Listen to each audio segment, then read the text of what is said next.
Բարև ձեզ, մենք այսօր խոսելու ենք ստի մասին, սուտը, որը մարդիկ իրենց ձեռքի սարքել են սենք և օգտագործում են մարդկանց դեմ։ Հիմա ասել, սուտ ասողը երբեք չմտածի, թե ինքը ինչ-որ մեկին, այսպես ասած մեր լեզվով ասած հարիվացնում է, ոչ։ Սուտը ասելուց հետո նրանք մտածում են, որ մարդիկ չհասկացան, բայց իրականում մարդիկ այնքան հասկացան, որ իրանք այդքանը չհասկացան։ Սուտ ասողը առաջինը ստում է հենց ինքն իրեն, որովհետև դիմացինը մեկ է սենց թե նենց, եթե ունի ինտուիցիա, նա չի կարող մտածել, որ այդ ամենը ինչ որ պատմում են,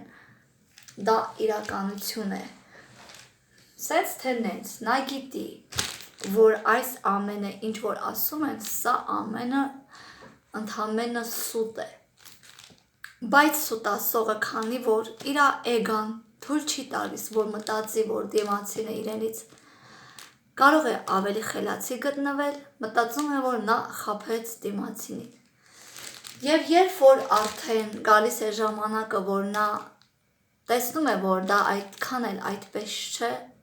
նա չի խաբել, այլ խաբել է հենց ինքն իրեն, ինքն իր առաջ կանգնում է արդեն։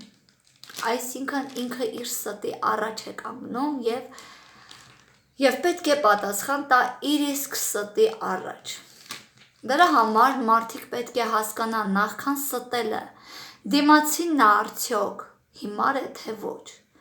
Եվ նախքան ստելը պետք է հասկանա մի բան, որ հենց նենց չեն ասում, որ ստի ոտը կարճ է, այո, ստի ոտը կարճ է, սենց թե նենց, սուտը 1 տարի հետո, թե 2 տարի հետո, թե կլինի 3 տարի հետո ջրի երես դուրս կգա, իսկ այն մարդը, ով ստել է, ոչ միայն ինքն իրենից կամաչի, այլ ինքը ստիպված է ապրել հենց այդ իր ստեղծած ստի հետ, այսքանը։